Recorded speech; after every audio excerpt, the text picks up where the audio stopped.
Good to see you. Good to meet you. Yeah, Nice to Hey, see you, Sean. You're no looking great intro this today, evening. guys. Sorry, we had to go live because we weren't paying attention. Oh well, no What happened to the sorry. intro? Well, we could do it now just for shits and giggles. So why don't we? Operators are standing by. Welcome to Chasing Prophecy Radio, where we discuss the unidentified, the unexplainable, paranormal, conspiracies, and much more. Starring your host and co-hosts, Jenny Nicasio, Sean Kelly, Trish Lowe, and Jason Sledgehammer Ryan Petro. Brought to you by UPRN Network. Now for your host, Jenny Nicasio.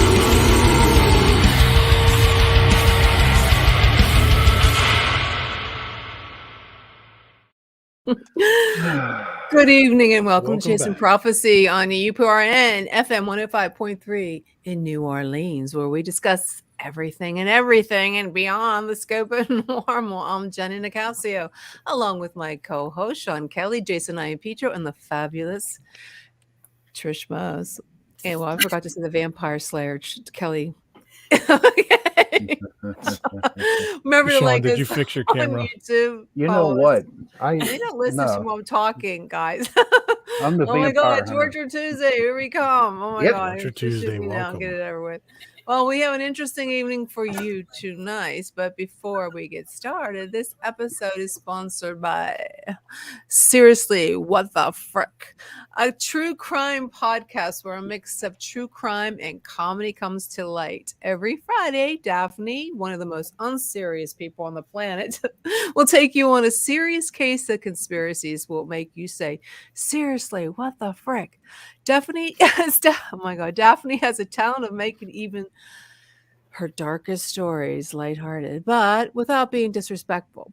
Best part is 20% of her monthly proceeds from her Patreon and her merchandise store. This is great, which her merchandise is to die for, let me tell you, goes towards the foundations like DNA Doe Network and the Cold Case Foundation to help give the people that she talks about the justice that they deserve. That's fantastic. You can find I keep calling her Stephanie.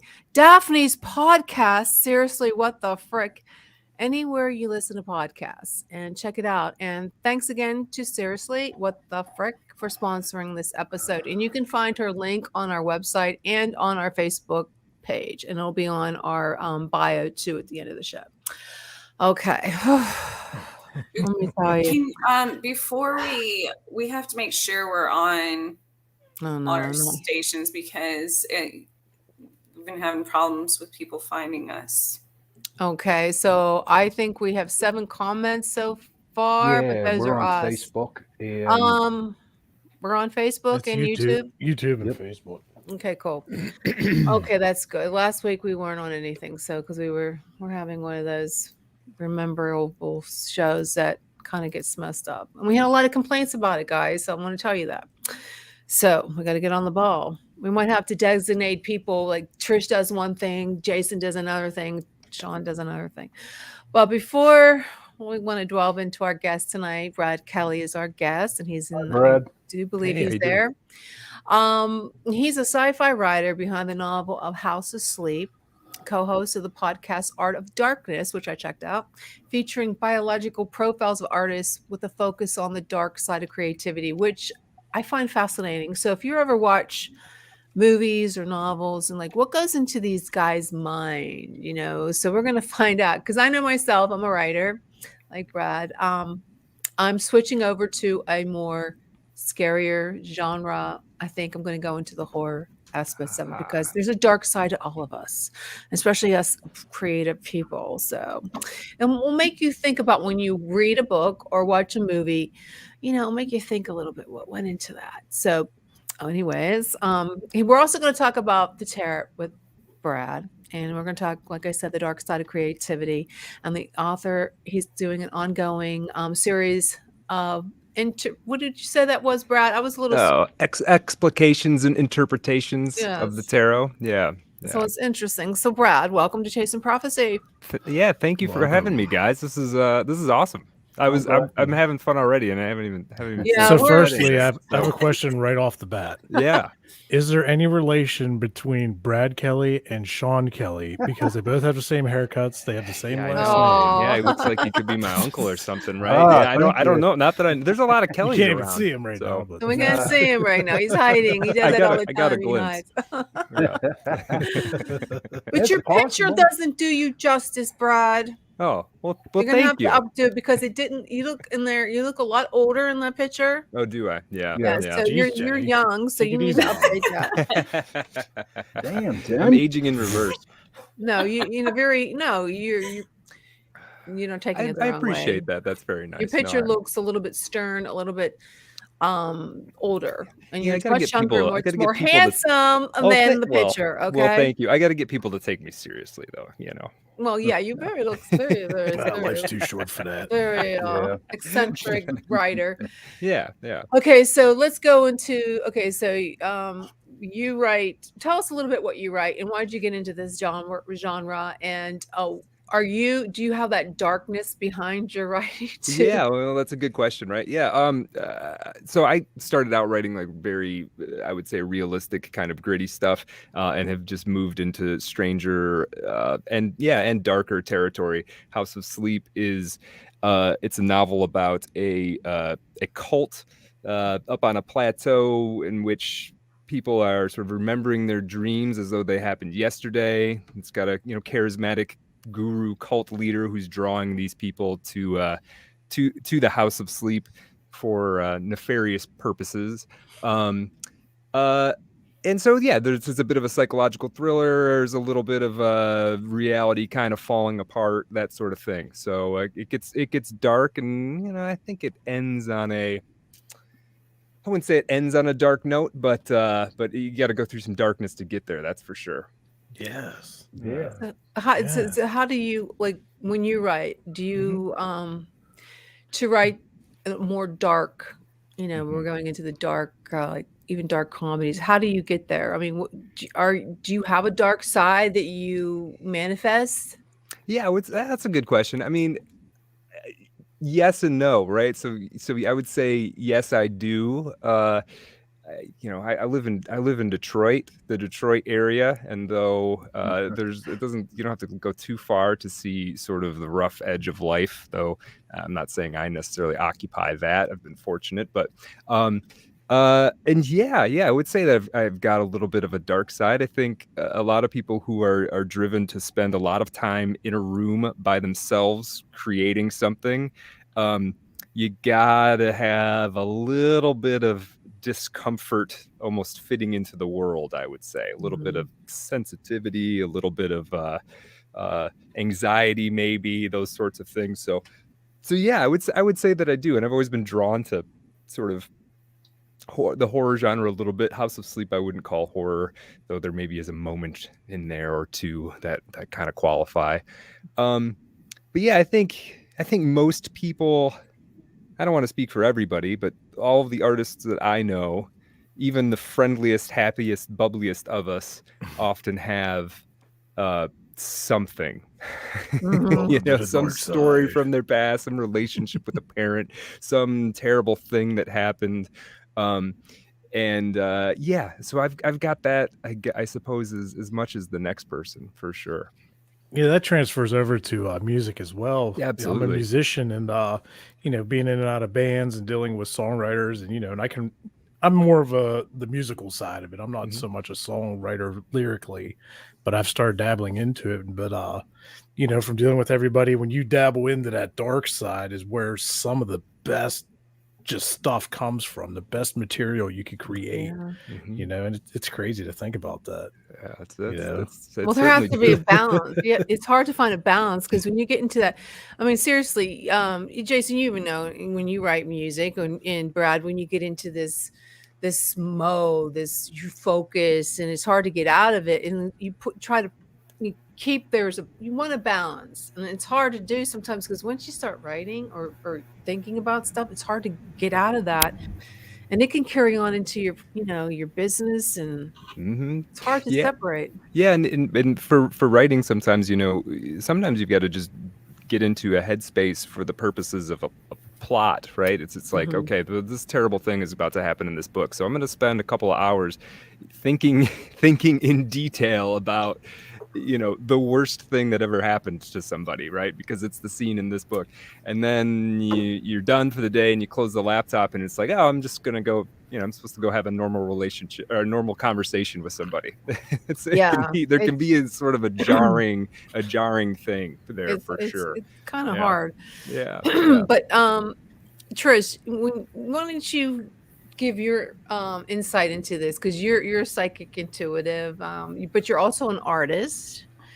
When you do your pictures, when you take pictures and photos, and when you create art, do you find yourself going off into a different? I mean, all the time. I talk to dead people, so there's a lot. My inspiration comes from all over the place, depending on quite literally whether it's my own imagination or something I'm channeling. So no, that's a novel there. So Brad, so tell us about so you also do the podcast. Yeah. So part the podcast is called Art of Darkness, artofdarkpod.com, Art of Dark Pod on Twitter. It's a show I do with my friend, the great playwright Kevin Kautzman. We work on it together. And every episode we do a lot of research. So we'll spend a month, one of us will spend a month digging into the life and work of an artist and then kind of present it to the other person. And then we sort of take turns doing that. And so, you know, we've done a fairly wide range of people at this point. We did an episode on Johnny Cash. We did an episode on Marlon Brando. We're both writers, so we lean a little bit more towards writers, but we try not to stay there. We've done William Faulkner and H.P. Lovecraft and Franz Kafka and a range of other people. We're doing a poet coming up soon who I knew nothing about, who is the darkest one of everybody we've covered so far, to be honest. John Berryman. I think there have to be dark. Some of them, I mean, going back to Edgar Allan Poe, I mean, come on. Yeah. You go into absolutely. Yeah, do you find that drugs has a lot to do with the reason why they're dark? I mean, Johnny Cash was an alcoholic. I don't know if I watched the movie and I did a lot of research on him, but I don't know if he delved into the drugs. Yeah, he was a big, Johnny Cash was a big speed guy. So started out, it was like medical. It was prescribed to him because that was common, you know, when he was younger in his 20s and early 30s. So it's kind of for him, the speed started as just like, he was just trying to get from town to town on tour. And then the shows were going so well. And then, you know, you take a little bit just to function. And then next thing you know, you need them to do anything at all. And that's kind of what ended up happening to Johnny Cash there. So I would say most of the people we've covered, and it ends up being drugs or alcohol. And it's chicken and egg scenario, right? It's which came first. Did they find the drugs because they needed that to fill a void, or did the drugs create the void to begin with? You know, it's a little difficult to say in some cases. Well, do you think, you know, because I know a lot of rock stars and stuff, obviously they dive into that stuff, and do you think that they turn to it because it helps them get to a place where they have trouble getting to, and it just lets it freely fly out, you know? But then sometimes they get overboard with it, you know, and you know, unfortunately some perish and stuff. But yeah, I think that's absolutely true. I mean, I think it's a combination of things. Like I think it's that. I think there's the idea that it actually helps with creativity, and you know, to be honest, it does sometimes. I mean, to be perfectly honest, I mean, especially if you've got a deadline, you know, not to recommend it, but taking speed might help, right? Like, wound up. Right. And not to say you should do it, but like, if you're in this sort of high stakes world and okay, I'm going to go perform in front of 10,000 people, I need this to go well, right? You're going to do what it takes, and then that can turn itself into a habit. The actual creative part itself, the coming up with the stuff to begin with, sure. I mean, you know, that's pretty. You know, it's pretty commonly held belief that, you know, drugs of all sorts can be helpful for that. You know, turning it in, that's where the tricky balance is, right? It's like, having a drink that maybe helps you kind of relax from the day, and then that helps you get into your work. I don't see how that's wrong necessarily. But when eventually over time that becomes you needed to get out of bed, then you're in trouble. Yeah. So I think there's that. But then I think there's also this trick too, where a lot of these artists, especially as they become creative or more successful, they don't have anything structuring their time. They don't have anybody telling them no. They don't have anybody telling them, you can't do this. You have to be here. Right. And for some people, that is the ideal lifestyle.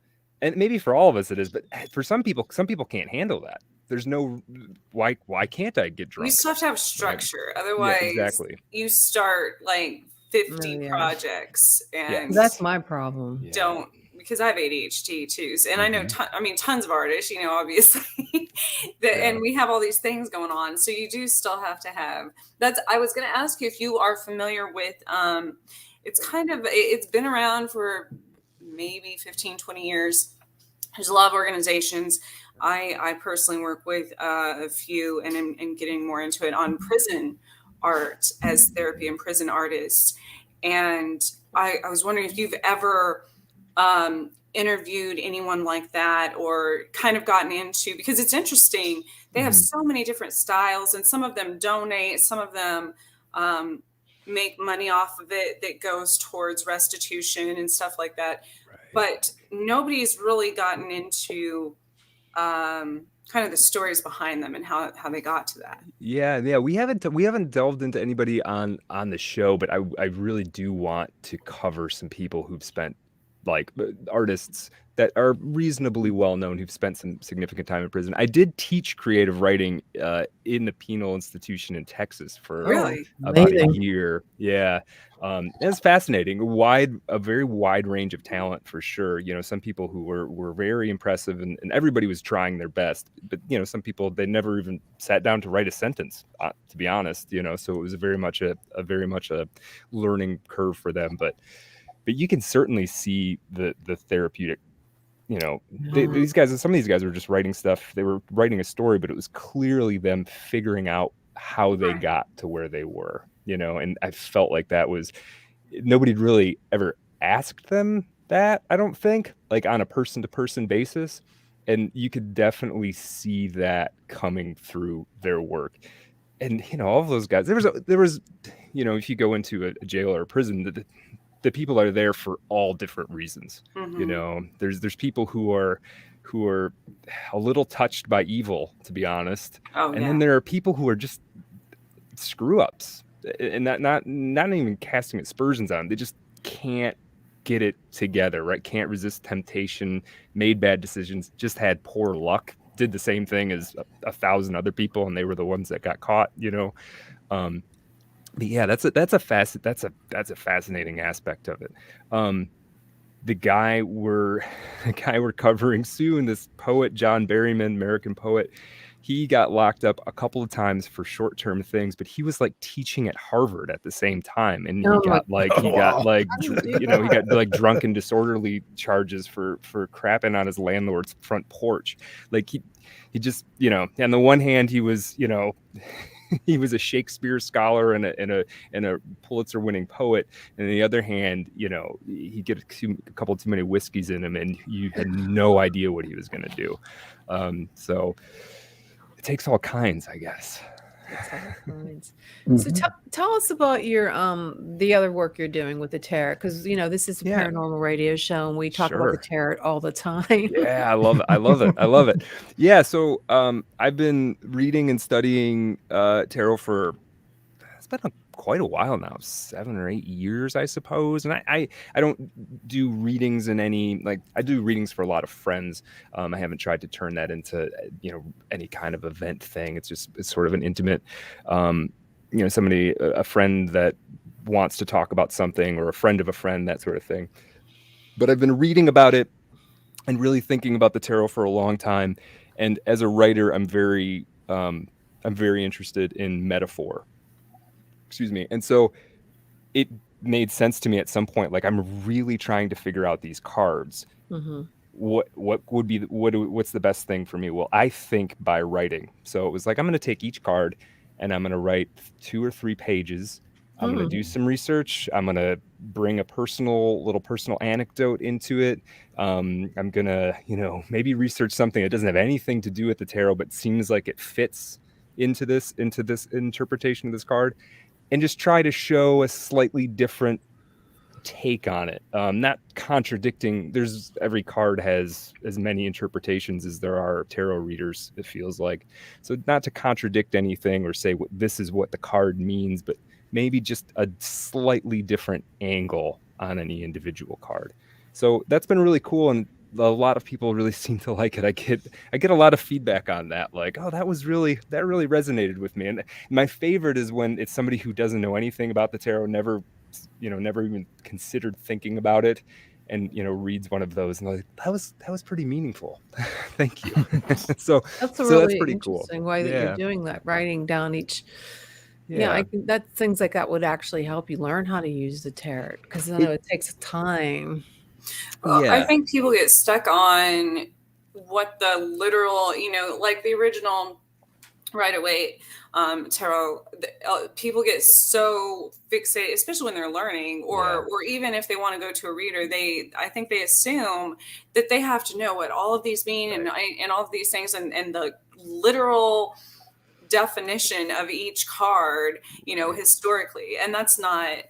I totally agree with that. It took myself a while to figure that out as well. I think everybody, Yeah, no, I totally agree with that. People want it to be like, they want like 3 words for each card. Like that's what that card means. And it's not particularly useful, I don't think, that way. It's kind of constricted. And the cards talk to each other too. So if you're not flexible about them, they're not gonna be in dialogue with each other either. So and there's been so many people have written so much very brilliant stuff about the tarot. You could spend the rest of your life just reading books on the tarot.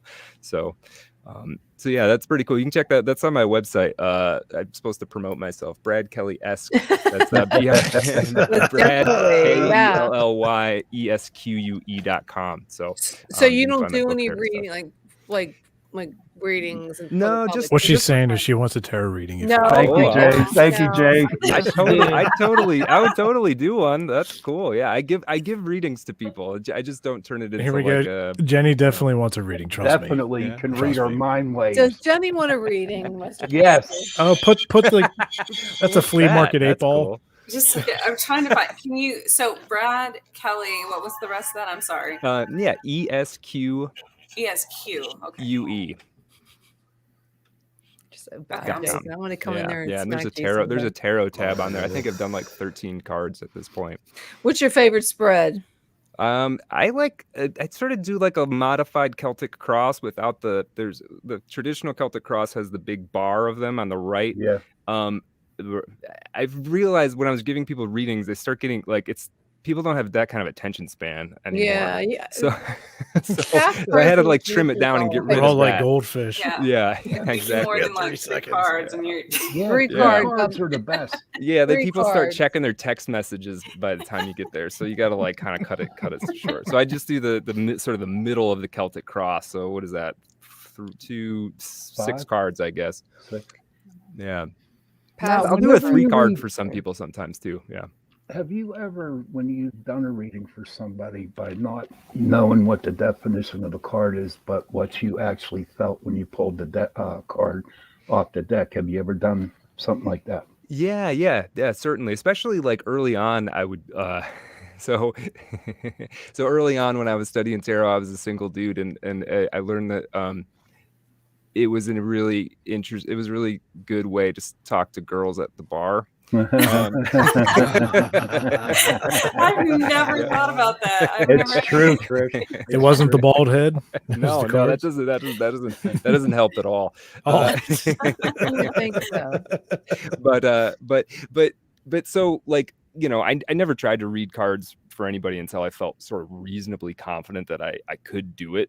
But yeah, the first handful of times for sure it was like, well, I don't remember what that's supposed to mean. But I use the deck that Trish mentioned, the Rider-Waite deck, which has pretty pretty descriptive images on it, on all of the cards. A lot of the decks for the minor arcana cards just they'll have 4 wands on it, and then you got to kind of remember some numerology and whatever. But the deck I use has a picture on every single card, and so there's always something you can pick up there. Right. Like I said, as a fiction writer, I'm always thinking in metaphor anyway. So I'm fairly good, I think, at talking my way into something meaning something. so kind of use that gift, if you will. But there is times where there's certainly just feeling. There's a lot of body language is maybe the easiest way to describe it, but there's oftentimes a sort of you can feel the way somebody disposes themselves to a card. You can feel whether their attention is on it or whether it's not on it. You can feel whether they're confused about that card, or suddenly they're energized a little bit by it. And that often means something. That often maybe means just you need to put more attention on that card, or a different kind of attention on that card, because that one's gonna be very important for them. Do you find any cards like appear more often than others? Because there's 72 or 73 cards in a deck. Yeah, there's 78 like cards. I have cards that show up for me a lot. My wife has cards that show up for her often. That don't show up for me, and who knows what the magic is behind does that. the death card come up because she just found out about how I used to pick up chicks with this? Well, hey, I wouldn't say I ever picked up, but they talked to me for like 10 minutes, and then they went off. But it was a good entry point. I just never did anything with it. I would say cards do show up, like, for me fairly often. The card I've gotten the last couple times that I've thrown some cards is the 9 of Pentacles. I'm just saying that because I have a deck right here. So 9 of Pentacles is this nice. lady in a garden. Basically, she's got a little falcon on her hand. And yeah, that one pops up for me a lot, and it's about resilience, self-reliance, aspects of being in tune with nature. The falcon thing has a whole personal meaning for me that probably would take too long to explain, but it's weird to me that the one with the falcon in it shows up all the time. That feels like something's going. It feels like a weird synchronicity, to be honest. So that's pretty cool. So that definitely happens. And I have a couple of other friends that I read for pretty regularly that they will have like a couple of cards that seem like they show up almost every time.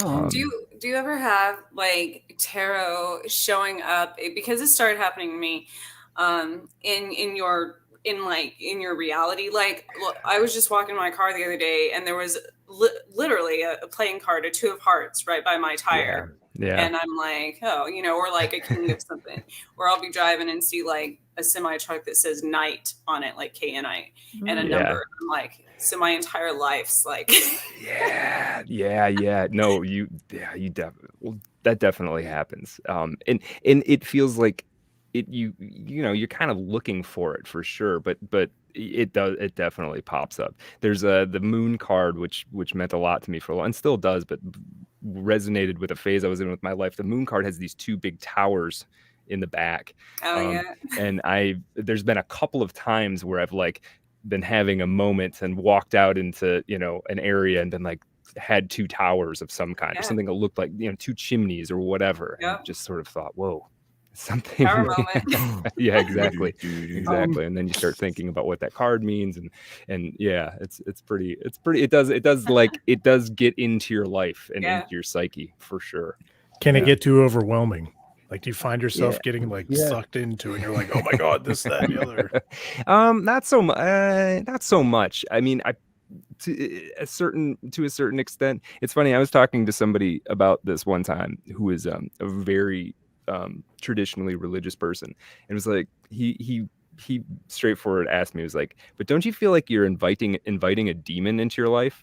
And I was trying to take that question seriously. Like, do I feel like in some way there's something invading my life? And to be honest, it has been so helpful for me understanding what I'm experiencing that it feels like it feels sometimes like I've got a visor and I got a button I can push, and suddenly like you can kind of see the world in a slightly different way Yeah. because of that simple system. So yeah, I think it's done nothing but add, to be honest. So maybe I get sucked in a little bit, but it's been hugely helpful. So Like we have a comment in here from a Gloria. yeah, I'm talking about mediums and stuff, and I That's can probably directed towards me. yeah. maybe. Well, you see, I have I'm like I don't have any gifts really. I'm like a scholar nerd guy. So Trish is probably like actually able to read people. I right, need a but crutch. it was negative. Oh Not very no. positive. What? Come on. You know, like Doreen Virtue, she used to do. I don't know. I'm sure you, Brad, you've heard it. Trish, if you That heard name of rings a Doreen bell. Virtue, she did all these tarot cards, beautiful cards. And she said that she found Christ, and she believes that you're not supposed to do that. So she doesn't do it anymore. But that was her whole livelihood. I mean, Wow. she spent a lot of money on artists developing her cards, and if she did so many different shows on the tarot and angel card readings, and she doesn't do any of that anymore. And she Wow. has tons and tons of YouTube videos saying, "Don't do it," Wow. because you're bringing the occult. But I can see the tarot cards because those go back to, like Trish, back into the Middle Ages. They've been doing tarot cards and a Well, lot. and nowadays there's even I have like angel oracle decks and stuff. Nowadays So do I. there's even religious affiliated cards that people have created. So I see it as the other way, that and I don't know, Brad, you might agree with me. We were talking about symbolism in real life. I think that's where they originated, obviously. I think it was a way, we always use our intuition, and like you were saying, you don't feel like by using them it's brought anything negative into your life. If anything, it's been the opposite. And I feel the same way, because when I see in real life, like two towers or something, or a tower, and I'm like, okay, a tower moment, but that kind of helps you. I've probably avoided like car accidents and all kinds of things because I'm actually paying attention. By living in the present, it also helps me be present. I avoid things in my real life that would probably be potentially dangerous. It's kind of like, people say with witches and seeing a black cat. If I see a black cat, no, the cat itself is not bad and evil. Right. But I know in my life, that's probably symbolic of something in the near future. And it could be it could be my health, like my blood sugars dropping, whatever. I started paying attention to these things. So I don't think, like, I don't specifically affiliate. And even when I got my hypnotherapy certification, in hypnotherapy, on a clinical basis, they affiliate, even like using the pendulum and things like that, with your higher conscious. Now, people in my class were of all religions, some very, very religious. But because you're not initially going by the old school stigma of all of that being bad and evil, right, more productive, a lot of healing things of their own, in their own lives and things like that. So I don't, I know what the Bible says, and I know, that's, again, I also believe any religious context is perspective as well. So yeah, I would agree with that. I mean, the one thing I guess I would add to that is one of the deepest, most interesting books on the tarot that I've read is called Meditations on the Tarot: A Journey into Christian Hermeticism, and it's a book about relating the tarot to Christian mysticism. And it's blurbed by, I wish I could remember his name, but it's blurbed by a guy who's dead now, but was a bishop and was a scholar at the Vatican. So it's not. And the entire book is about the tarot, right? It's 700 pages about the tarot. So so it's not. I think the fear around it being somehow blasphemous or something like that. I understand that perspective, but I think think it's right at the surface, and I think when you get down a little bit more into what the practice actually is, I think a lot of those concerns would go away personally. But Yeah. I was So- trying to find my cards. I was going to try. I have these God cards. They're so cool. oh, cool. Like, Yeah. geez, they have all these different pictures, and they're really cool. Oh, I the can't amount find of them. decks is amazing. One thing I should say, this deck that Trish mentioned, and that I use, the Rider Waite Smith. We actually did an episode of the Art of Darkness on the illustrator who did these. So we Oh, talked wow. about her entire life. Cool. Fascinating figure, very much kind of forgotten. I mean, Oh, the wow. woman's name is Pamela Coleman Smith. She did the illustrations for a long time. The deck was called the Rider Waite deck, and her name wasn't even on it. It was a bunch of dudes basically took her work and tried to capitalize on it. But she was a fascinating figure. She was a synesthete, so when she heard music, she saw visions. Oh, She's a very, very That's amazing. interesting person. So she did a lot of she illustrated that entire deck in like 2 months or something like that. So Oh, wow. yeah, she's an Oh, impressive crap. person. There's, So some of them are so beautiful. they really are. Yeah, and it's a very cool style. It's very very unique. So So your book, yeah. the tarot. Now, explain to us like you're doing a series. I'm doing a series. Yeah, I'll probably try to get it into a book when the whole deck is done, when I work my way through the whole deck. So But you're yeah. going to go through each card in the or Oh man. Yeah, all 78. That's the Oh, plan. boy. Yeah, I'm a patient guy. Wow. Yeah. Good luck. Does your wife have? See you in a does your couple wife years. have patience, huh? Yeah, she does. Yeah. She knows what I'm up to. So and she's a reader. yeah, she is for sure. Yeah.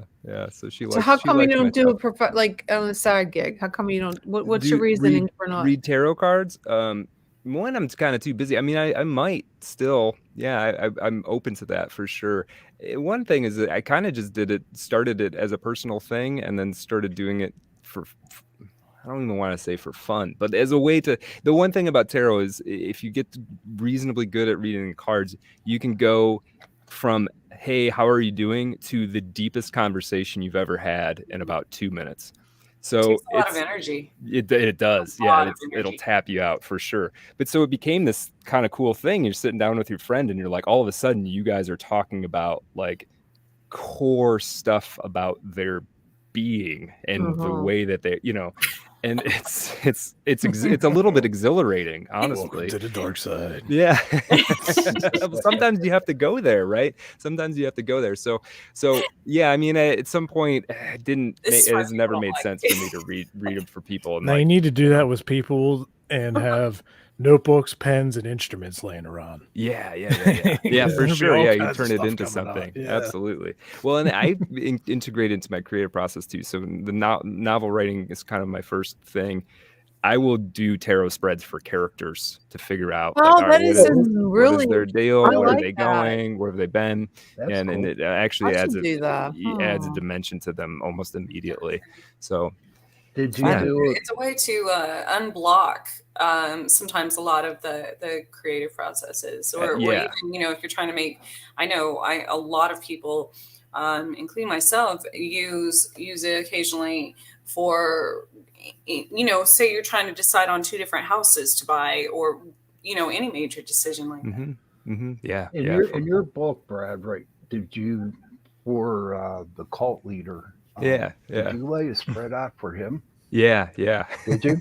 Yeah, I did. And for all your characters for that book? Yeah, that book is 3 major characters where you get like scenes from their perspective or whatever, and yeah, they all had spreads, and I figured out where they all fit on what's called the Fool's Journey. That which is is- that is yeah. really a good idea. Yeah, because it gives you these are old patterns of how things are, and even if a person wanted to say for your own life they're kind of silly or whatever, in the fictional world it's perfect, right? Because these are patterns that have survived and people have found resonance in them because they're on some level true. And so the fool goes, the magician goes into the high priestess, and that makes sense. So it's really cool for that process, integrating into the creative process for sure. That's amazing. How long did it take you to? I mean, you said you're still learning, but how long did it take you to learn all the cards? Like, I know you said you don't.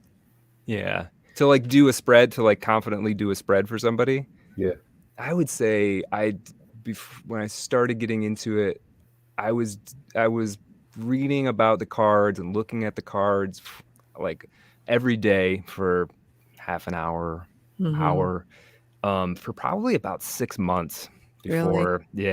before I felt like I could confidently, because it's not just knowing what the one card is, it's the multiple cards, and it's telling a story.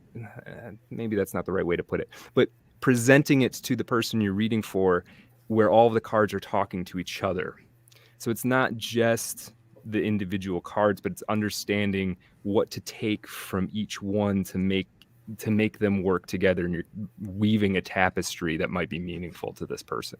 And then also starting to pick up, and then that's just reading the first time you read for a person. Then you have to start understanding how to read the person, which is also a challenge, right? To really, what is their, from how they start into it. I've had friends who are very very smart guys, but very skeptical sorts of dudes, scientist type figures, and I had to tell them, I was like, listen, I know you think this is all BS, but just bear with me, okay?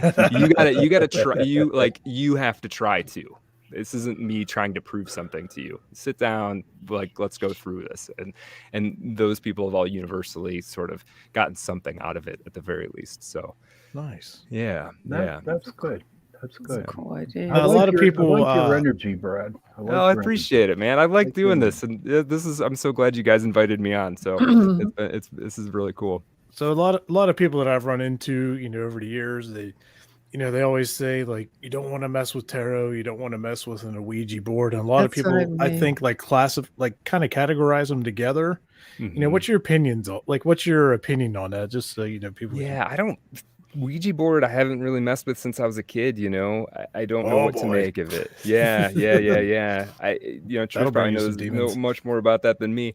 I think it's intention. I mean, because a lot of tarot readers do, especially if you're tapping into, other people's energy and doing it for, there's some readers that just do collective readings and things like that. So they're not necessarily tapping into a specific person's energy.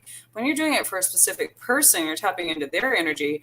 People don't realize the spiritual entities and attachment. I mean, it might not be the person themselves that has something negative, but something that might be attached to them. And that's where I think that the board, I don't know if you do that yourself and call in different, based on a person's religion or whatever. You'll hear a lot of readers say, asking for their ancestors or spirit guides or angels or whoever to join them. So I think that that's important, who you're calling in. Yeah. I mean, I for doing a tarot reading for somebody, I will certainly say a prayer, and I'll sort of also take a moment of, just because I want to meet them where they're at, right? So I'm going to I take it fairly seriously. And I don't know exactly what I'm messing with. I'd be honest about that. Like, I don't pretend to know all of the levels of what this thing is, but I do think that if you, like most things in life, if you go at it well-intentioned and sort of pure of heart, you're safe from most of the bad stuff that can happen. Now, if you're doing a reading for like a serial killer, I would probably, you know what I mean? Just serial killer. I don't want to be reading anybody's serial killer. I'm just like, that's pure evil. That's pure evil. You're right. Yeah. Hey, Brad, I did some research on you, and you were, I forget where it was from, but you talk about owls. Yeah. Is that what? Yeah. Can you explain that a little bit about the owls? Yeah. You can't see it here, but I have like 12 or 13 owl tchotchkes, like right here. So, like, I'll just pull one. I have a bunch of these just sort of sitting here. Nice. Yeah. So owls, I guess you would call it sort of my spirit animal or whatever. But they're, and again, I'm sort of obsessed with symbology and metaphor, right? Sorry. Yeah. What's that? Owls creep me out. Yeah, they kind of should. Doesn't it mean when you see an owl, doesn't that mean death? No. Well, see, it depends on the sort of the poetic kind For of mice, tradition yeah. that you're dealing with. The Middle Ages, the owl was thought of as an avatar of Satan, but that Hmm. has not that interpretation sort of hasn't survived because the Greeks had a totally different interpretation, and other traditions have as well. For me, the owl is a symbol of wisdom. And then there's a couple other things that they're sort of metaphorical about them. They can turn their head in all directions, right? So there's an ability to see what maybe otherwise is very difficult to see. They hunt at night and in silence, which is Mm. creeps me out just to say it. Yeah. Poor But mice. it means Yeah, right. but it means something about being able to operate in realms of the mind that are occluded. So being able to go into the depths, I suppose, and retrieve something.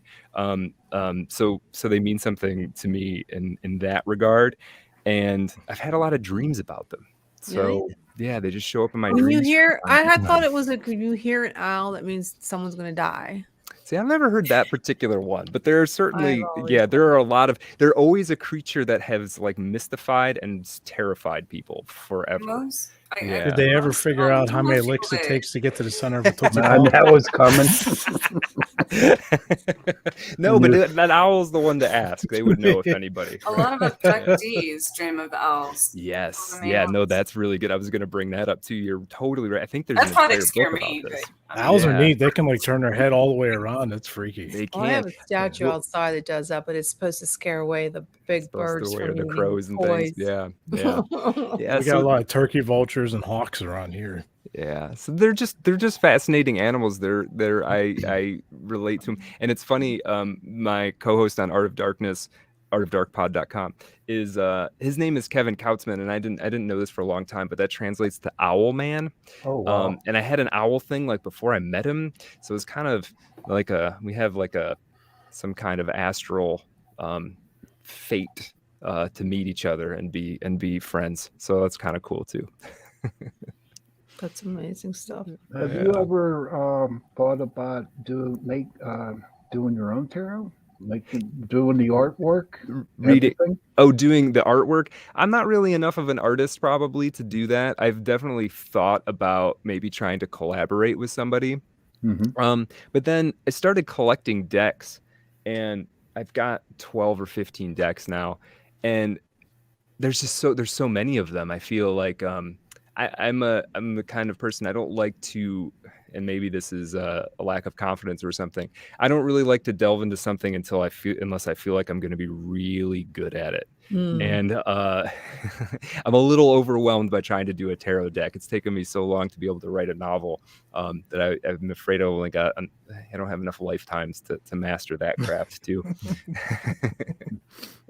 I always wanted to do, but I just It's interesting to me for sure as a project. It's super interesting. very What interesting. do you think of the definitions of the cards in your own perspective? Yeah, like what do I like? What's The my take? definitions of each card. Yeah, they've sort of changed over time. I don't think anybody. What I think is that nobody is the authority on them.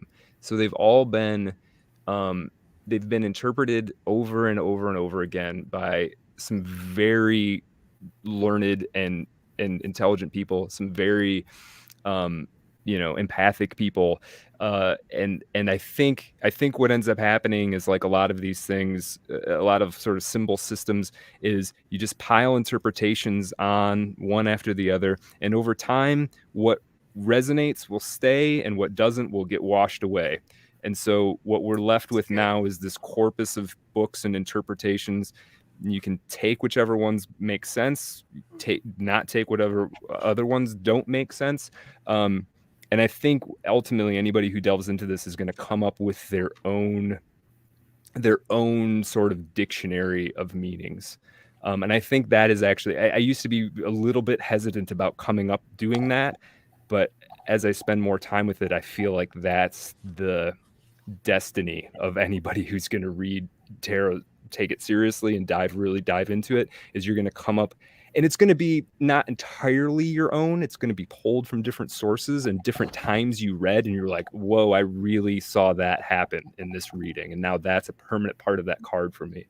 But yeah, so I don't think there are strict meanings, but I think there are, you could take stuff and try to make up your own. That would be ridiculous. You could take the death card and try to make it about getting rich or something, and this wouldn't make sense, Right. really, right? But Right. but as long as you can make the metaphors work for you, then that's what it means.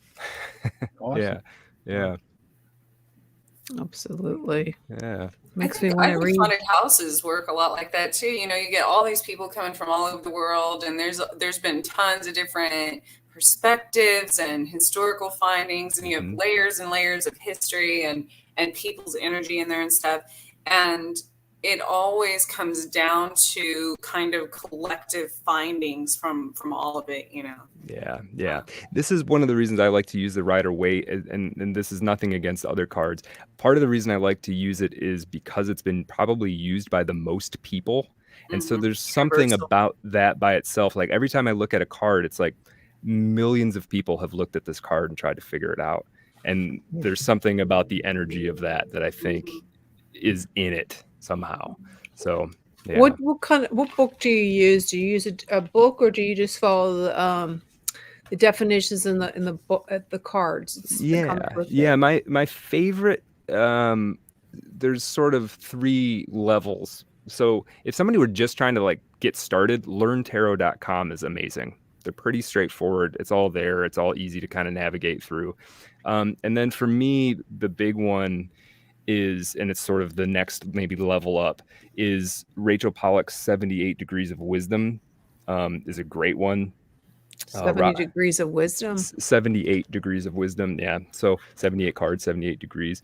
And then I got really into, there's a couple volumes of the Jungian Tarot, like Carl Jung, by Robert Wang, which was great. And then the granddaddy of them all is Meditations on the Tarot, A Journey into Christian Hermeticism, which is, you could just spend too deep for me. Yeah, you could spend the rest of your life just reading that book, and then when you get to the end, starting over. So Yeah, I always wanted to do it, but I did angel card readings for my friends and families, and from the time I was a little kid, I was drawn to it. But I was always afraid because, I'm a Christian and I'm a Catholic, and I just felt that I shouldn't do it. I shouldn't charge people. But then I started thinking it's a gift, just like any gift, like art, writing. Yeah, there's nothing. I don't think there's anything wrong with charging people for it. Yeah, and then I think, well, why not? If I paint, why I'm going to charge people? And I thought, well, maybe I have to think of it as a different way, so I don't. And you're not like making people pay you. You're not. Yeah, I don't know. If somebody have a donation, you can donate. Yeah, I mean, think if they're way. giving it to you, and especially if they come back, then that. Like, if you give somebody a reading and they come back, I'm good. later, I'm really good at doing. there. I could see. I don't know the definitions to the cards per se, all of them. I just look at them and then I read. I just can. I'm pretty good. And you're an empath. See, Thank you, Brad. Yeah, I don't have that. I'm a nerd, so I have to Why do you say research. that? You're not a nerd. I don't think that's I'm a true. I think you wouldn't be drawn to stuff like that if you weren't at some level empathic. Thank you. And most people, I appreciate that. I really probably have a figure- little bit of it, but I don't. I certainly feel the need that I need to like read and read and read and read and read. So. But that's just because I think I feel that way in the aspect when you're talking about you feel like you have to master something before you can do it. That's what I feel. I feel like I should master the cards. But I don't think that has anything to do with being empathic or not. I think that's just being a perfectionist, and we all get in that to some degree. And it's stuck kind of in that instead of just starting something or actually doing it and putting it out there and then you see other people's work and you're like, well, that only took them 2 months. Like, well, I've been working on this for like 40 years, and Right. but Everybody's that's the story's difference. Like, different. I think that's more of a perfectionism thing, which there's nothing wrong with that. Like I said, a lot of us are like that, rather than an empathic thing or just self-doubt, almost I'm that way with even mediumship. I'll think of all these channelings, and then I'm like, well, now I have to go research them scientifically because I don't know that side of it. Just to but yeah, do you really like the nerd groups? Something, what I mean? And I'm not saying that by any means. I'm saying like making fun of myself as far as because I feel like I don't know enough on a subject. But you just have to start. Hey, Brad. Yeah, Sean. Brad, with all these all the books that you read and you study up on, don't you get confused at the different authors and what they have to say in the books? Oh yeah. So how do you sort it out? Well, that's part of what that's honestly part of what me writing these things about each card is about. Is like I said, the only way, the tried and true means for me to think is to write, and so I need to go through each card and I'll reread the chapters in sort of my favorite books on that card, and then I'll put them away, and then I'll think about my life and what's a moment or a phase that resonated, and it's not so much that I need to separate them from each other, but I need to filter them so what makes the most sense to me remains. And then if I forget who came up with that, and it doesn't matter too much, I guess. That's a great question. I mean, it's a great question. It's like anything. It's you can get kind of analysis paralysis, I think they call it, where it's like you've got so much information, suddenly you can't make a decision. It's like, you gotta. That's difficult to get through. Me most of the time. Yeah. Me too. Just had a roadblock. Yeah. Have you ever been blocked in your writings? In writing? Yeah, all the time. Yeah, I mean, writing a novel is writer's block is part of the process, in my opinion, for sure. So that happens. My strategy on that is you just keep showing up, and then sometimes you just sit there and nothing happens, and you just show up it's again. Like the same thing day. with writing music. It's like you could be writing something that's coming along awesome. You get a verse, a pre-chorus, whatever, and then you just flop, and you just can't grasp it. But what I've done is you never want to force it, right? Sometimes just step away, come back another day, and then when it just comes out like fire, that's when you have it. It's just cool to it's literally the same thing for all different for authors and writers and musicians and I mean, there's a guy I know who described the artistic process as boring yourself until you mildly hallucinate. That's how he described the creative process, which I thought was pretty good. It's like, was there LSD involved? There could be, but it is not necessary. Just sitting there until like, man, I'm really not doing anything else. I guess I'm gonna write this thing. So yeah.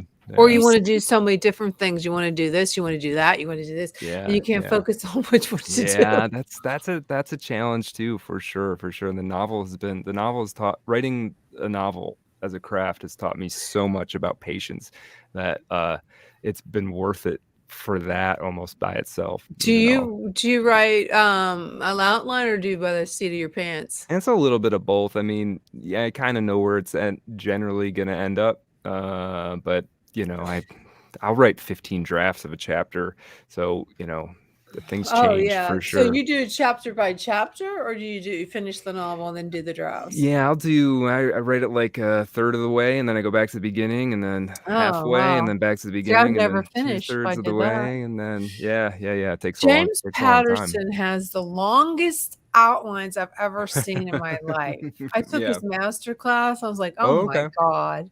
Yeah, he's a what they call he's a plotter for sure. Oh yeah, I'm somewhere in between. I have plots and they're going somewhere, and I generally know where, but I would describe it as I had a great writing teacher describe it as this way of doing it is like, imagine you're in a foreign city and you're staying in a hotel room or whatever, and you walk out on the balcony and you see a church or whatever tourist attraction you want to see, and it's way over there, and you can see it. but it's foreign city. You don't know how to get there. How we get You there. just know at some point in the day, you're by side roads and sidewalks and whatever, crossing bridges, that you will get there.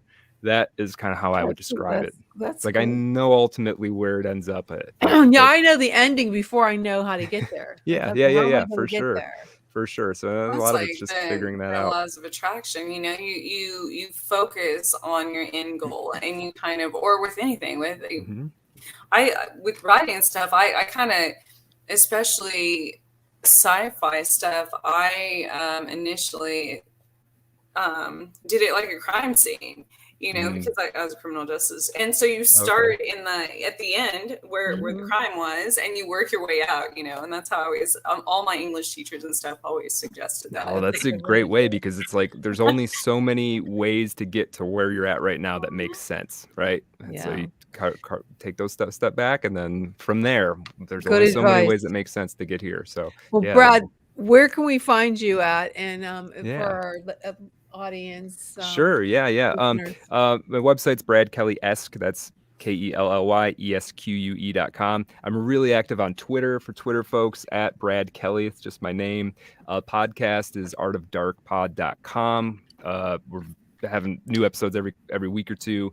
And that's also on Twitter. We're really active Definitely. there at Art Definitely. of Dark Pod. Ladies and gentlemen, check him out.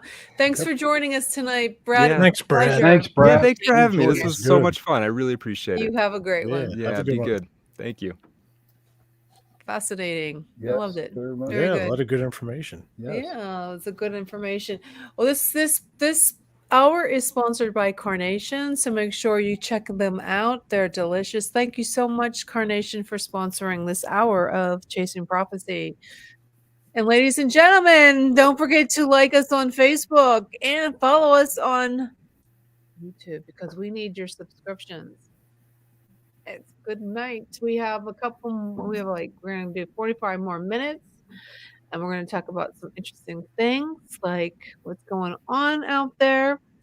Um, a lot of crazy stuff is happening in the UFO world again.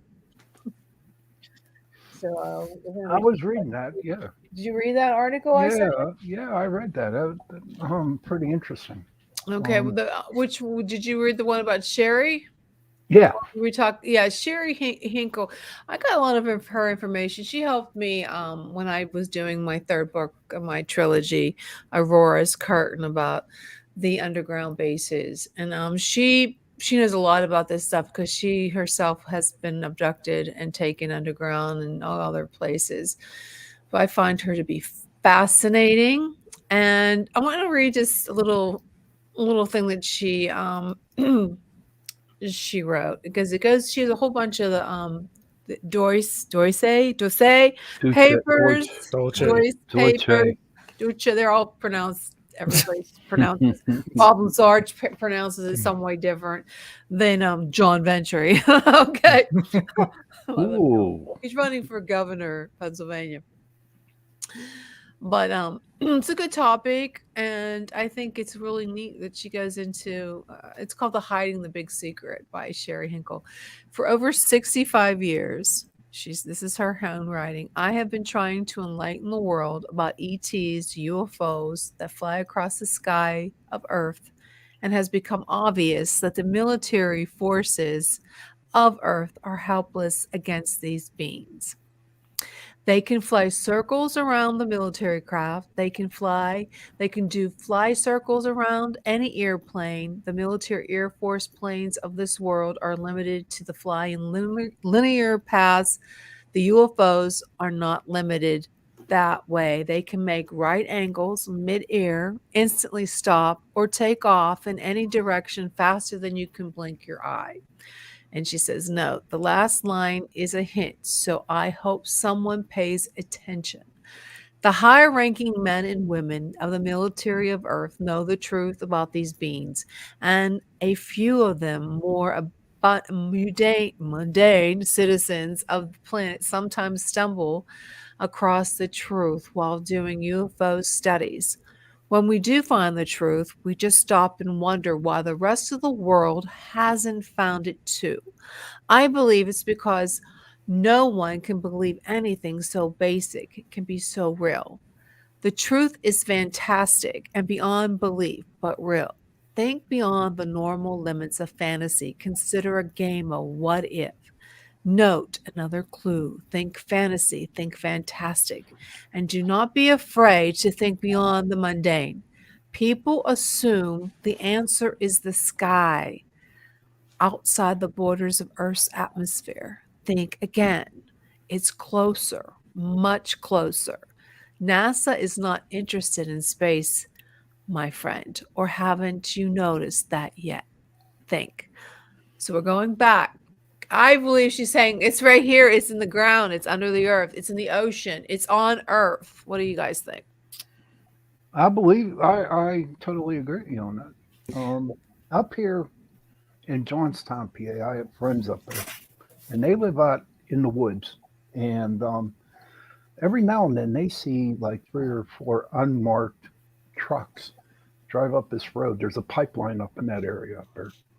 And after, doing all our UFO research stuff in our shows, a lot of things has to deal with the pipeline. So I believe that there is an underground, base up in Johnstown, Somerset area up there. Because with the unmarked trucks and the road that they travel, it's just a dirt road. And there's like... Did you ever follow them? I don't know. I have to ask her that. But I told her, I said, maybe sometime in the summertime when it's a little warm out, I will go up there and follow the road and actually follow that pipeline and see what happens, what we can find. Trish, what do you think? Are you reading that comment? Is that what you're laughing at? Unmarked vehicles in forest. That happens a lot here, actually. But Kansas has some of the most expensive underground tunneling systems in the entire U.S. We have more than, it's like half the state. I mean, the government used to use them to, and it still does, maybe to my knowledge, to store documents and such. And then Kansas City had an entire underground, they called it like a underground metropolis type thing. But yeah, I'm definitely, with my abduction history, I'm definitely not following an unmarked vehicle into the forest. That's what it is. Like, you get abducted, man. No, I can see where Sean's saying that. Absolutely, I believe that, and I think of the Earth and anything, as above so below, as like an apartment building, or even in big houses, when you have like a cellar or a basement and an attic, and you don't always know what's living, especially if you live in a city, you don't know what's in your basement or your cellar a lot of times, so somebody could be living down there. You don't always know if you're in an apartment building who's above you or who's below you. It's the same concept to me. So, and that's very basic to explain it. Some of the stuff that she has published is horrifying, and I remember when I was asking her for about the underground base, and it's just Deutsche Papers, she calls it, by Sherry Hinkle. She said this, because I told her it was a young adult book, and she goes, "This is not for young adults." Whoa. That's how horrifying it is, but I did it anyways. So, and that's the thing with me. Like, those things are triggering to me because I came from New Mexico. I've been back there in different experiences. So, absolutely. Hey, Trish. I'm sorry. Go ahead. I was reading that article that you sent me, Jen. And as I further went down, it was saying that a lot of the abductees, they had burn marks or headaches. You're talking about the other article? Yeah. Yeah. Has that ever happened to you? To me? Yeah. Oh, absolutely. Tons of times. I mean, do you get burn marks? What happens to you? Burns. Because radiation probably marks from the radiation. Yeah. I've had radiation poisoning. You name it. Oh, wow. Okay. I was just asking, Jason, what are your thoughts on that?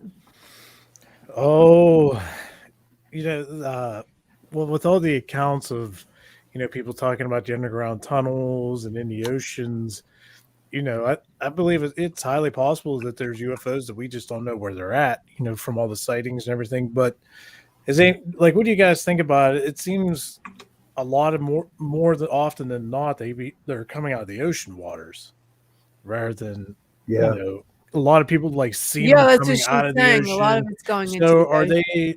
they on the ocean floor? Do we think that we can't, the depths that we can't reach, or do we think that they're, using the ocean as an entry and exit, and then have the tunnels underground? There's so There's many. probably tunnels under the ocean floor. Probably. Well, look how deep That's the one Mariana theory. Trench is. Yeah, we can't even get to the bottom of that. Yeah. But I've also thought about, so it's kind of like when we were talking about the lightning balls, right? Like the energetic, they can travel along electrical lines and grid lines and things like that, and that's using electricity.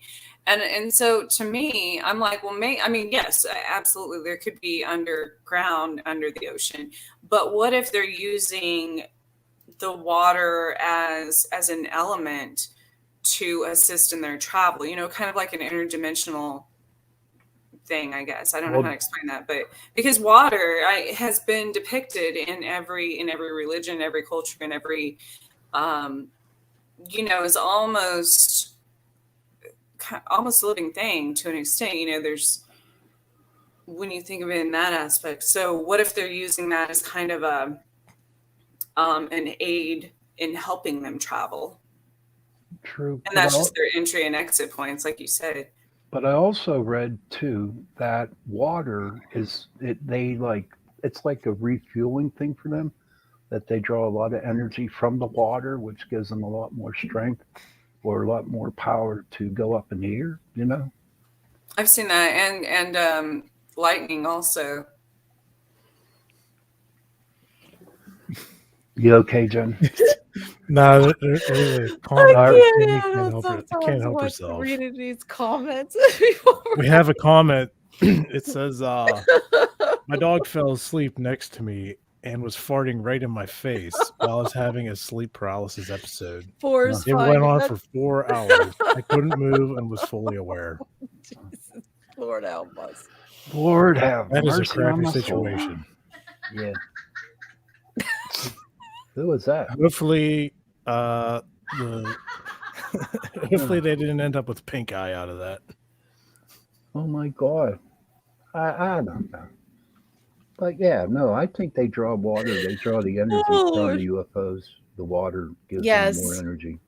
I definitely do. I mean, I think that a lot of the, I think they're right underneath our. Oh, I have to share this with you guys. I have to find out what that. There's do you remember that YouTube video? YouTube with Saturday Night Live with their counseling on. They were abducted and they were doing a group counsel. You remember? Yeah. Oh, yeah. This again. There's a series on There's a series based off of that, and there's two girls from Saturday Night Live that they're starring in. It's a comedy. It is. I watched it. I finished the whole first season of it. It's called. Let me tell you what it's called because it's so stupid. Tell us what it's called, Jenny. It might take me a while. So let me. I know it's terrible. I videotaped it and showed it to my kids because I was laughing. I couldn't. They're just so stupid. I want to see if I can find you a clip on it because it is stupid. But I can't remember the name of it. It's so bad. I'm terrible. Wait a minute. Let's see. Oh, where was it? I have so many videos. It was so fun. It reminded me of that YouTube video. I'm serious. I was like, oh my God, that is so funny. It's the same stupid. Where the heck is it? Well, you'll find it. I want to ask Trish a question. Trish, whenever you were out in New Mexico and with the underground bases that they have out there, did the earth shake like a tremor of some sort anywhere around in that area? Where they supposed to be at? No, well, I think in the mountains it did a lot, but they did so much testing up there with different things. They, we never knew whether it was like we had a lot of sonic booms from when they were testing the stealth fighter jets when those first came out. Hmm. They test them over the mountains before anybody in the world saw them, for that matter. And then there's also another thing I was going to say about the water thing in New Mexico. They have bottomless lakes, and people swim in them, and it's crazy to me. I would never swim in it because that freaks me out. But they've never, they're supposedly deeper than the ocean. Really? I didn't hear And they that. just go down to a gigantic hole, and there's no end to it. Not that man has found, anyway. So that's why they're called bottomless. And those are in New Mexico. Oh, wow. Possibility there in order might have a UFO base down in there then. Huh?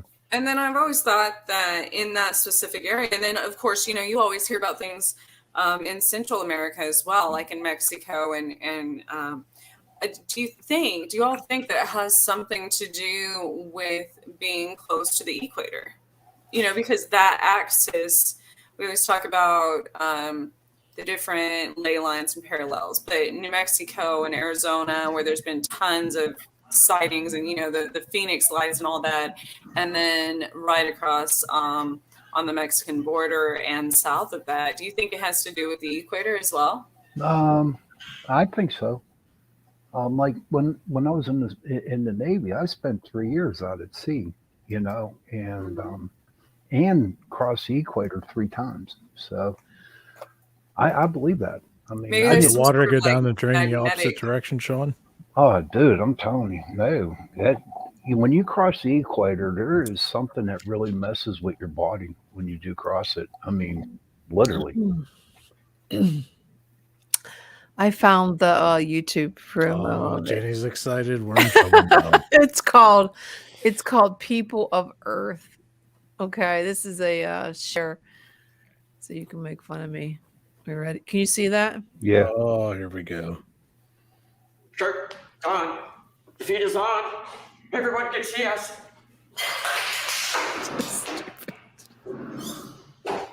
It's so stupid. I can see you. You're in the wide open. Get down. Don't talk to me. So what exactly does This is on. I'm struggling with the emptiness of my life, and I need Oh, to find jeez. It's funny. It's my speed. No, I watched the whole season 1 on the other day. They're like short. They're like maybe 35 minutes. Did you binge watch them all? Yes. Yes, I did. It reminds me sort of like What We Do in the Shadows on FX. I don't know if you guys ever watched that. It's a documentary. Oh, comedy. yeah, I can have a few years ago. It's so stupid. I watched I'm updated. I love it. It's funny. It's of the vampires that they're doing a documentary, and I like what's his name? The little dude. He's the familiar. Guillermo. I like Guillermo. He's funny. He wants to be a vampire, and they won't. The one his master won't. He won't change him, turn him. It's so stupid. That's my kind of stuff. I like that kind of stuff. But it reminded me of when we were doing the show when we played that. Yeah. I remember that. It's so stupid. It's funny. But you know what? That one guy looks like Astar Command. Yeah, he does. Yeah. Isn't that the one where our guest was like in love with him or met him? And remember that one? Yeah. We shouldn't make fun of these people because I'm just stating the Sorry. fact there. Trish, you weren't on here then. Were you? I can't remember. I don't think she was. I think it was just the 3 of us. Me, Jason, and She says that she communicates with this Ashtar, and he's the commander of this ship that orbits Earth. And she was in love with him, and she was sexually attracted to him. Well, there's a lot of so Ashtar is the Sounds name. like a submarine somewhere. Do you hear the beacon? Well, but even all of these. So there's different beings or entities, or some people consider it a group. It's a very yeah, they look like that guy, the blonde-haired dude. Yeah, And so there's Why tons of don't people that visit him say tonight, they Trish? communicate with Ashtar. And So there's more than one person. I mean, there is. You've heard of this guy? yeah, a lot of the C5 groups and With the stuff Nordics? communicate with specific. Do they look like that guy? Now, I don't know whether they consider Ashtar a singular being or if it's like a group they're communicating with. But yeah, that's a very it's a very common thing actually. They Thanks, Trish. I'm gonna have nightmares tonight. no, it's like Google it now. It's I been am around- mean, since, googling like, it right now. I don't want Ashtar's him. going to visit you in your sleep. I know he's gonna come and visit. Yeah, He's there's like gonna- a whole he's gonna galactic take you to command the- thing. Great. To the ship. Great. And this is it's very serious to people. Like they go out in groups to communicate. Oh with God, it looks just specific like him. entities. I have to take. I'm gonna put this picture up. Yeah, great. Thanks. I'm just saying, there's a whole Ashtar command. So Yeah, I know. I'm sitting here making fun of him, and he's gonna come and he's gonna show me a thing or two. You're going to get probed. I know. Oh, well. For all you young He listeners, looks out just there- like that character, doesn't he?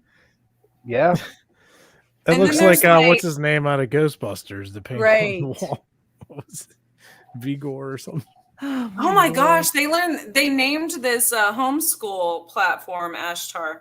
You're kidding me. Where? I don't know. It's like a K through 12.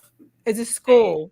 Yeah. They're probably aliens. But then you also have to be kind of sensitive because let's just completely, we're definitely referring to the extraterrestrial, not the Arabic god. We're not making fun of that in any way, shape, or form because that is a thing. So Somebody's calling the police on us. Go. well, Spammer. so that's what I was. So there, yes, it's funny. I didn't even see that. So because that's the name. That's a name. Like when you say Ashtar, it's like nobody quote me, but I know it has to do with Arabic history and something. Oh, great. And stuff. It's a god, but we're I'm not sorry. Don't referring call the to police that. on me. I didn't mean anything. Bye. Right, we're not referring to that one. We are referring to the galactic Yeah, but don't worry about the police. Look at their name. command. I know. Jeez. We're gonna be hacked. In no way, against the Muslim religion. Oh my Lord, jeez. Okay, back onto hot topics. Hot topics. That what do we call Anybody it? been to that store? It's been a Review. while. Off topic. I got one. Okay. Oh, How Go about ahead. Go ahead, caller. I'm losing my mind. I was watching the news with Elon Musk buying into Twitter. Oh yes, congratulations. Now we can Yeah. have America back. 10%. I think about 10% of the company, which was Good like, for him. Good yeah. for him. I wonder if he's going to let Donald Trump come back. Well, that's what everybody is saying on him. They're going to see how legit he really is. I think he's legit. I mean, well, I do too, but I You think can't say anything. now you can with him on the board. I hope so. It's going to be nice to be that rich. wasn't there something that said like if you made 10 grand a day since the time the pyramids were built till now, you still wouldn't have as much money as Elon Musk or something like that? How did he make all his money? Was it just the cars? Just the cars? Yeah, the electrical Tesla. cars. No one can afford Tesla. those cars, though. Do you know how much one of those electric cars are? Have any of you seen the $65,000. ones that catch on fire and burn people's houses down? Yeah. Yeah, because you have to plug them in. Yeah. Right. Now think about But it. yeah, you're right. You're right, Sean. Think about it. A Go full ahead. charge, a full charge about on a full charge on one of them cars. Say like they go 100 miles. So what are you going to do? Stop and recharge? And Well, what are you going to do if you're driving through a deserted, like Carry that's some what I'm batteries in a saying. a suitcase. desert, and then why would you want to get one? Put and where are you solar supposed to- panels on were the they going to roof. have charging stations everywhere? Well, doesn't Tesla have that built in that their system that you could punch in like where you're going, like say you're going on a trip and it'll tell you where there's Yeah, but charging what if you stations get along the way or lost? something. But then you gotta sit there for half an hour. or you Well, get it was scheduled for half attacked an hour. by the cartel, like on what Better Call Saul. I don't know if you guys watched that. I watched that too. And I think they also said, well, if you got a flat tire in one, you got to get all 4 of them again because they're equally weighted or whatever. I heard I don't that. know. I'm not buying an electric car. Sorry. I'm not. I'm sorry. I'm not. No. Can you imagine? Imagine this. It's the middle of summer. It's 100 degrees out. Everybody's got their air conditioners running, and now they got to plug their cars in if they already didn't overheat and explode in the heat. And now the No. power grid's just going to sink. You No know, way. Sorry. Can't do it.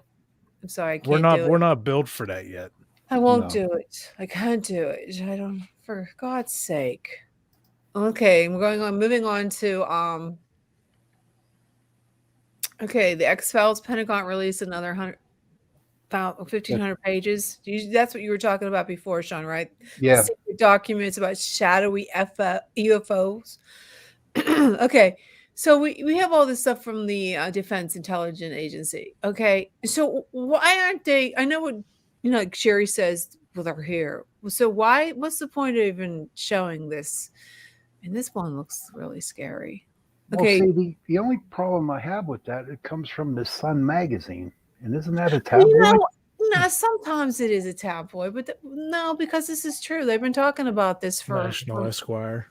Well, no, they've been Men talking in about Black. That's where they get their information. The Onion. Isn't the Men in Black? Aren't they? Aren't they the government people? Yeah, but they go investigate Smith and Tommy. stories that they've seen in tabloids because they think nobody, people. Well, you know what? That's what the Project Blue Book did. Did you ever watch that series on the History Channel? Project Blue Book, they actually did do that. They'd hear these stories, like you said. Yeah, because they think nobody would believe them, but those are actually more realistic than. Yeah. And according to this, it said the DIA, the Department of Defense spy arm, said some portions of the documents must be withheld in part due to privacy. Now, come on, confidentiality concerns. So Well, you can't release. whole It's just like article- crimes. You can't release people's names; they would be targeted. Yeah, but come So on. then why would you publish that in a magazine telling everybody that they were unclassified?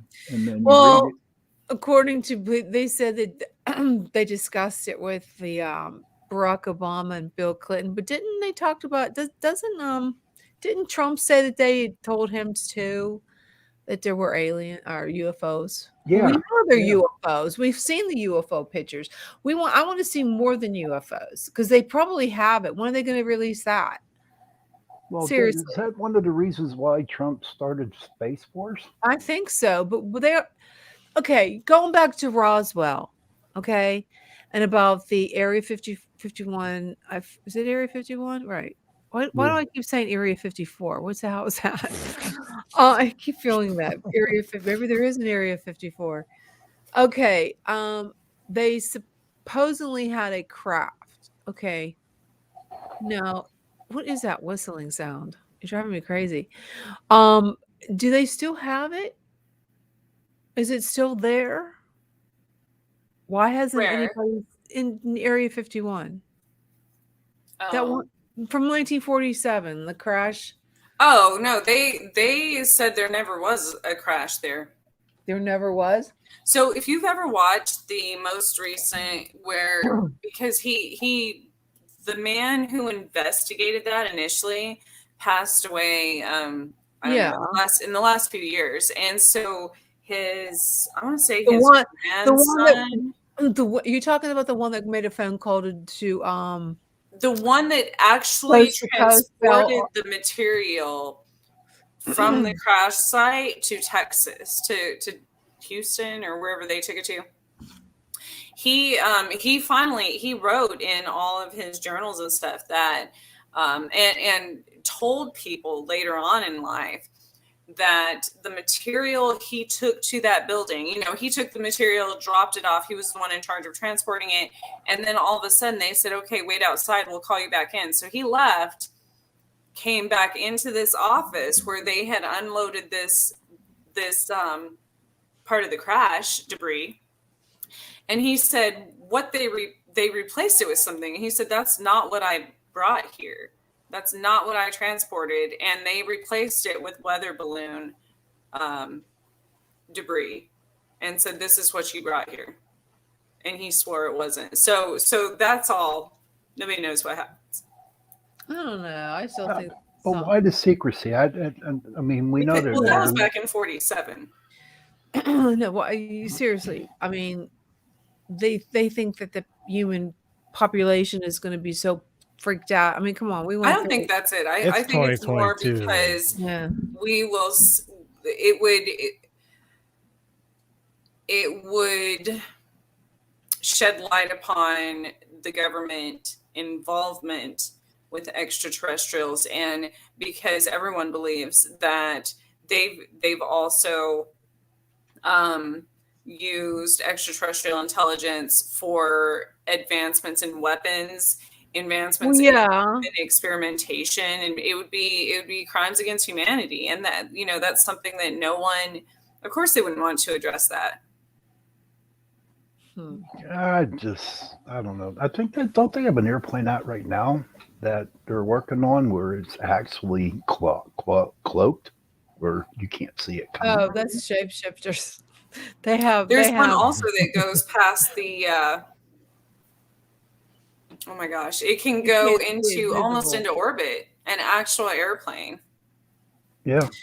Well, there's for about probably 2 miles from my house. There's a woman. She's on Murraysville. She's in Murraysville. Allison Cruz. She videotaped these crafts like on a clear night. She claims, and she does have the videos, and MUFON always said that she was full of it, because I think she just knew more than them, because she had the capability of buying these really cool cameras that you could see close up, high-tech cameras that she bought, and MUFON doesn't have that. And she got these crafts. They look like a helicopter, and then it morphs into something else. And you should see them. I should probably find one on YouTube. And she got them on camera. And she said they go by, there's an old coal mine where they're going. And she thinks that they're going there specifically for the coal. But then I'm thinking, wouldn't a higher intelligent craft, would they use coal? And then she goes, maybe not the coal, but there might be something under the ground. But she said everybody in the neighborhood, their power will go out when these things are shown. So what do you think it is, Tris? Because you're shaking your head. What do you think it is? Well, I know as a photographer, I can't even name the number of times that I've been taking pictures. I'll be at like a football game or something, and there'll be a plane that flies over or something. I just happen to have my camera out, like fishing or something. And I'll try to take a picture with my camera of, because I've lived around a lot of, military and Air Force bases and stuff. And the modern ones now, I'll try to take a picture of them with my camera, and it locks my camera up. It will not take a picture of it. And the same thing with my cell phone. So there has to be some type of something that scrambles, the communication between modern smartphones, and it's my digital camera. So if I had like a Polaroid, I could probably take it. She sees them all the time. Yeah, I can't. So I know for a fact there is some type of cloaking. I believe it. Technology. Well, they have suits like that. The military is messing with 10 years ago. Where they could somebody could walk right in front of you. You wouldn't even see them because they have all these tiny little cameras. Well, doesn't Harry Potter have that cloak of invisibility? Well, so, and then also, as far as you mentioned, what are they doing in mines? I've communication from whoever somewhere else in the universe since I was little. That yes, absolutely, there are resources on this planet that other beings are interested in. Yeah, and another thing is, not that, maybe a couple miles from that, there's I got called when I was with one of the cases for MUFON that I had to go out my case. I got that there was a recycling metal in Jeanette, Pennsylvania. There was a recycling plant. Well, not plant. Where would they get the metal? Was that recycling? I don't know. Scrapyard. Scrapyard. And the family there said that they saw in the middle of the night, they got like the whole yard lit up, and they looked outside, and they went outside, and they got pictures and everything of it. But when they went to go, I guess, I don't know if it was a digital camera, that it did not come out. All they saw was flash. Yeah. They were so drawn. They were drained. But they were all drawn to this looking up in the sky like you see in the movies. And she thinks something with the metal, that they needed some kind of metal or some kind of scrap. I think so. And if you think about it, what if it's true that some of these races and of extraterrestrials don't actually have a planet? They just have a giant ship to live on, like you see in the movies and stuff. And if that's the case, then absolutely they would be going to places. Who knows what they use those? I mean, you can make a diamond out of a piece of coal, so which is a very hard substance, you know. So who knows what they use them for? They were sick, they said, for days from this. They felt drained. Oh, I'm sure. And that could be a number of things. I mean, that could be from the radiation, from the, what do they call that? The propulsion from the, like the jet. I don't know what it's called, but it puts out a lot of like magnetic energy and stuff as far as when they take off, people get sick from. When I hear all this stuff, it makes me want to go back and watch Close Encounters of the Third Kind. Oh, no. That's old. Yeah, it is old. That's old. I thought that was such a good movie. It was. But So, also, do you think the government will ever release their information on UFOs? Ever? Or just hold on to them? I think they're just gonna. I feel like they're getting there slowly. Because you figure way back in the day, everything was hush hush, you know, secret, and even paranormal stuff was like forbidden to talk about. But now look how it's changed over the last, 80 years or whatever. And, everything's just more people are into it, more people are excited about it, want to hear about it, want to see about it, want to, experience it. But, so I think it's just slowly coming to. Do you think it'll be like Independence Day though, where they're like, "Oh, surprise, they're here"? Well, that happened. Didn't that happened in what 1960s? Around the Washington D.C., they had all these UFO sightings, and you could see them. And then if that does happen, like, who would you believe? Would you believe the government or any government for that matter? That we're supposed to be against? What if they're the good ones coming to save us? I mean, they do have it. Like, who are we supposed to? What is that? Oh, UFO over Washington. When was that? Do you guys anybody know? Was it during Kennedy? It was in the 60s. I was like young. I wasn't even a thought. I want to know what year that was. In the 60s?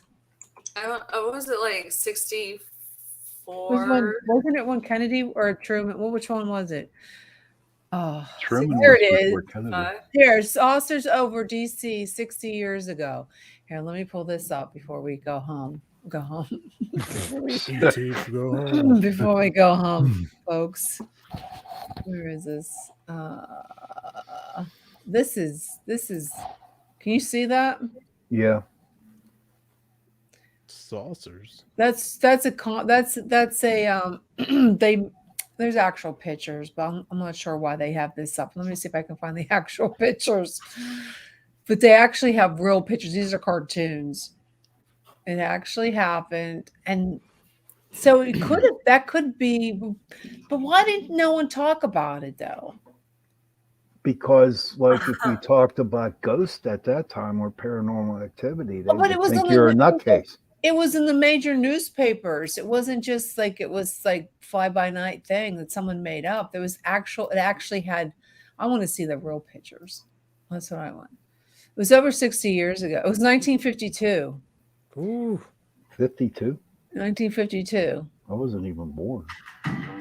You weren't born? No. Oh yeah, you're not. I keep thinking you're younger than me. All right, who's jamming out now? What's that? Who's jamming out here? Not me. Okay. What jamming out? Trish is. She's got that little like kind of I face. thought you were looking at pictures, not music. Oh, you heard the music. Okay. No. When the Probably UFO commercial. buzzed in the White House and Air Force blamed the weather. They blamed the weather. 1952 was the year American caught flying saucer fever. So when a rash of strange sightings were reported over the sky, Washington, D.C. that summer, the press and the public demanded answers. But think back then, I mean, people only had like 3 channels on television, and so they could have taken it off, right? A lot of people might not have even known about it, like on the West Coast. I mean, look at War of the Worlds that came over the radio back in the, what was that, 40s or 50s or something, and people were like taking their own lives because they were scared because the alien invasion, and it was fake. You know? Yeah. That's, Not only that, do you all think that it would have a huge effect on religion and people's perspective of religion and just spark chaos like they assume it will? Very possible, Trish. Yeah, absolutely. I think we're I don't know. I think we're desensitized. I don't think we would. I don't know. This is an actual picture in 1953 where they said they saw it. Is that a UFO that I see? Oh yeah, there is. I'm gonna see if I can bring this forward. Yeah. So you all ever paid attention? I paid attention to this when I took art history in college, and the amount of, like, in historical paintings, I mean really old paintings, where it looks like there's a UFO in the sky. Oh yeah, A lot of them. Yeah, there's tons of them. I think they already did that specifically to show that there were UFO sightings back in there. And back then they talked about it like it was during the normal thing. Renaissance. Yeah, there was tons of them. Yeah. Okay, we're gonna let go early tonight because our fantastic vampire slaver, Sean Kelly, the sexist vampire slayer. She's gonna turn into a pumpkin here soon. Yeah, I got my show coming up. I'm Yeah, going to have the Ohio Ghost Crew, and they were down there at Buxton with us, and they're a good group. They have all kinds of neat stuff. So You guys you guys got to start doing some UFO hunting and some ghost hunting. You guys are slacking off in the ghost hunting department. It's that time of the year. Well, you should be getting more now because the weather's going to get nice. Nothing. Nobody wants no investigation. Why? Because you know how trends go. It was big back in the early 200s, and now people are used to it, so they don't want to really have an investigation in their place. Really? Yeah. I don't think that's. I think the reasoning I'm amongst people like in my community is because especially for people that do a lot of research into these places and stuff, we have to take breaks because it becomes such and there's already so much negativity in the world right now that when you're also going to places with a lot of negative energy, it starts affecting your health and your life. And, you know, like I was saying the other day, there's tons of people I know in the paranormal field that have started having heart attacks and stuff. So for us, like you have to have some good in your life too. You know, you can't become, it's like we are what we eat. You know, if we focus 100% on murders and crimes and death and haunting all the time, that's what you become. So I try to focus on the living when there's a lot of negativity out there. Wow. We have a guest, and I don't know, I can't find him anywhere, but do you guys know this? Does this person sound familiar? Jesse Peak? No. See you on next week? Yeah, but I don't have any information on him, but he's in my calendar. Okay. We got to find out who he is. So, Jesse, if you're listening, Jesse Peak. Dudley, we have to know where your information is. It might be on Messenger. All right, guys. Well, ladies and gentlemen, thank you so much for tuning in to Torture Tuesday. Torture Tuesday, Chasing Prophecy. I just have to find the ending thing with Jigger. I think I found it. But thanks for tuning in. See you next night. week. See ya.